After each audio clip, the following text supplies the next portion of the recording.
Hello world and all the readers who inhabit it. My name is Bridget and today is day 7 of BOOKTUBEATHON, which means we have reached the end of the journey. Oh, it was a good one, guys. It was a good one.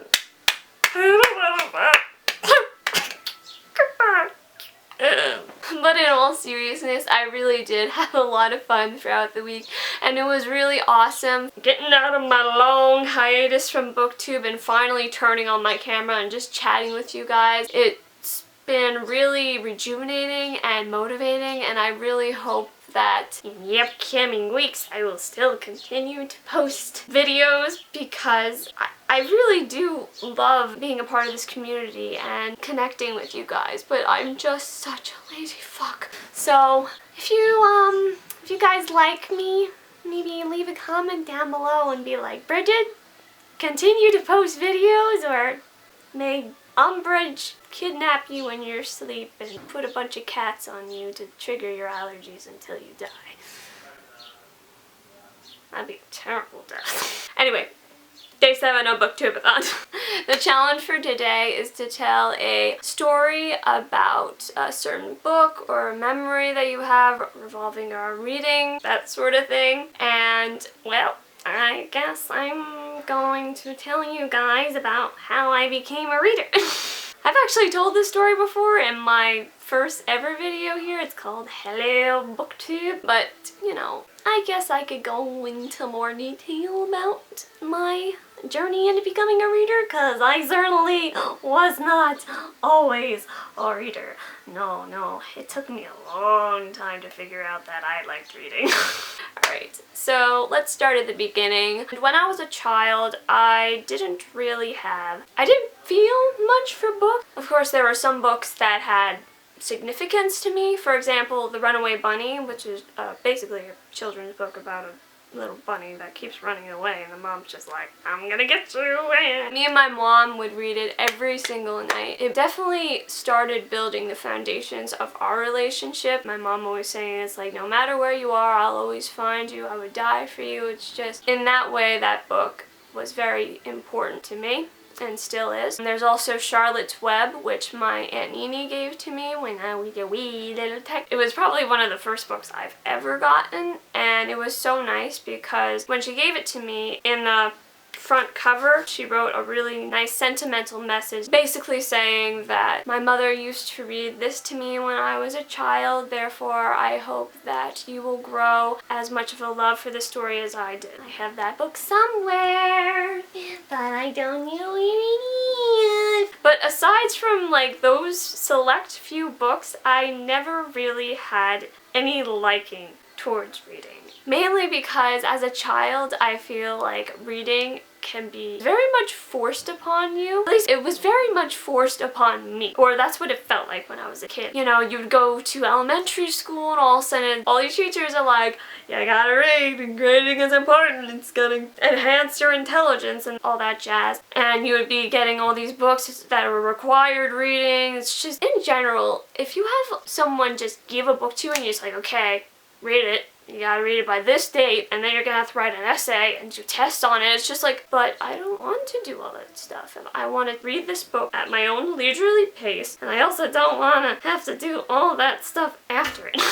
And aside from school, even at home, the stuff that would happen in my house in relations to books, it's just the foundation for my opinion towards reading was just a bunch of rocks and bricks just tumbling down, being like, no. I'm really not describing this well. My parents, more specifically my dad, again, everybody says that you should read as a kid because it's good for you, it nourishes the mind. So my dad would be like, Bridget, you gotta read a chapter or 2 a day to keep the dumbasses away. No, I'm just kidding, he didn't say that. But at that point, books didn't have an appeal to me. So when my dad, all of a sudden, I'm watching television and I'm enjoying that, and then my dad literally takes my 5-year-old body and lifts me away from the television and brings me to my room, places me in my room, and hands me a book and be like, here's a book, read it. And then after, I'm gonna ask you what you read about. And it's just,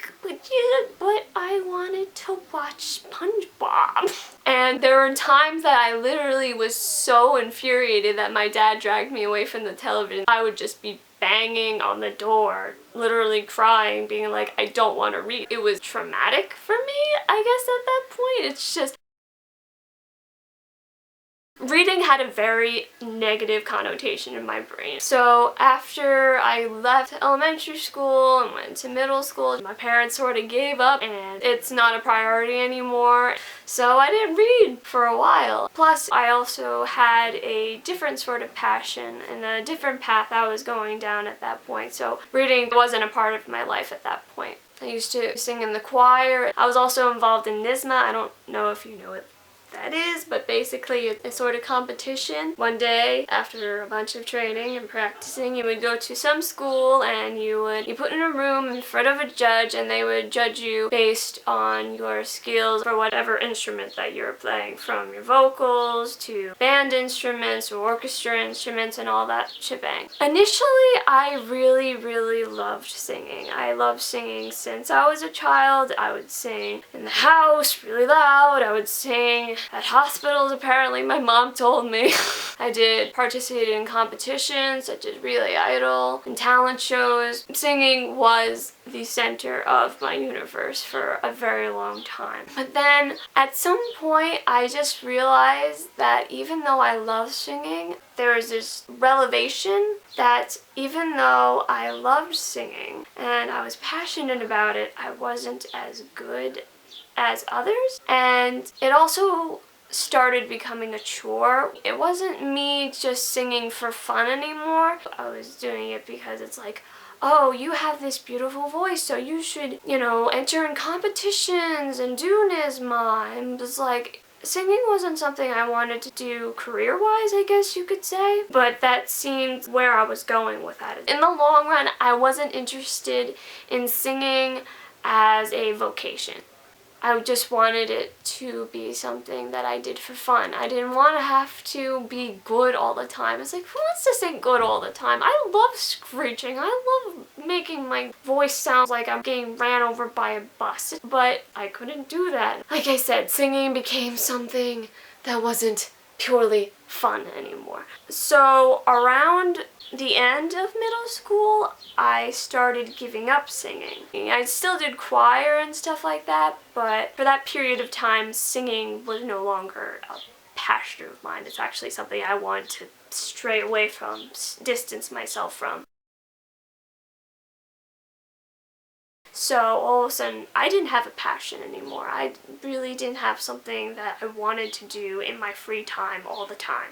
And then I was introduced to Harry Potter by my cousin. She showed me the movies first. It's really funny. I remember the day that it happened. I was at my grandma and grandpa's house and my cousins, Julie and Trevor, they were staying over as well. We were having like this sleepover while our parents partied. I don't know what they were doing. But anyway, so we're like, oh, let's watch a movie. And all of a sudden, Julie had literally just gotten into Harry Potter and she said, oh my god, it's so good. You have to watch it. How do you not like Harry Potter? And the thing is, for some reason I created a bias against Harry Potter. The thing with me is that I will create a bias against anything that is hyped. If I hear a lot of people talking about it like obsessively, like Harry Potter was very much a big thing during my middle school years. People were talking about it and then all of a sudden naturally I'm like, I'm gonna go away.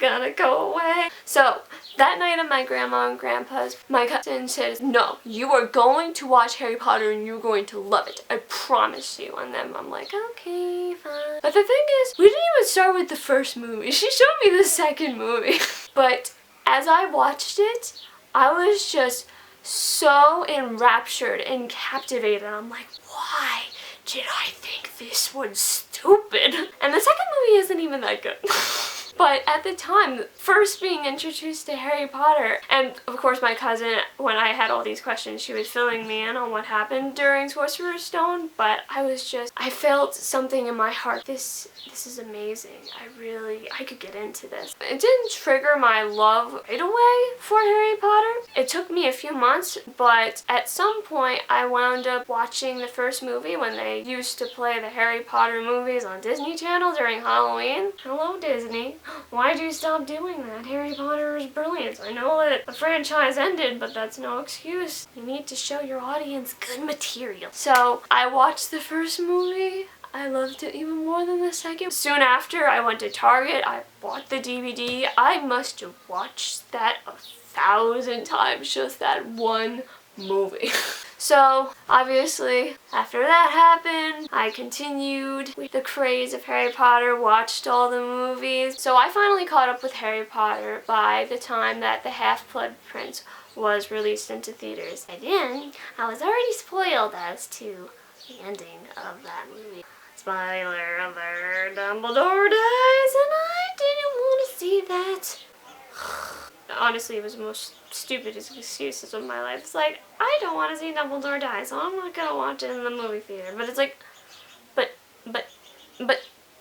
literally, if I could go to my past self, I would be like, why don't you? My biggest regret is that I did not watch the movies in theaters until the last movie. I didn't even see Deathly Hallows Part 1 just because people were telling me that it was boring. You are a fan. You should go see it in theaters. You're already freaking late, bitch. And then the final movie, Deathly Hallows Part 2, did roll around. And I did force myself to see it in theaters because, you know, by that point it's just like, Bridget, you haven't seen any of the movies in theater. You're seeing the finale. And it was actually really fun. I actually saw it while I was on vacation in North Carolina. I went with my grandma, who had no idea what Harry Potter was. So she's just sitting there in the theater being like, what? What is going on? Why doesn't he have a nose? Why does man have no nose? Why are those black things being all creepy and floating with black cloaks? It was so interruptive, but yet I was laughing my ass off inside. By the time I walked out of that theater, it hit me that I needed to read the series. What triggered it exactly? Well, the whole scenario with Snape and him having an undying love for Lily. Snape, you were a dick for most of the series and you bullied Harry, but oh my god, it's so sweet. I need to see this written down on the page. I need to see this in written word. As awesome as those movies are, the books are always better, so in my brain I'm like, if it was that good on screen, it's gonna be great on the page. The next day, I went to Walmart and I picked up Harry Potter and the Sorcerer's Stone.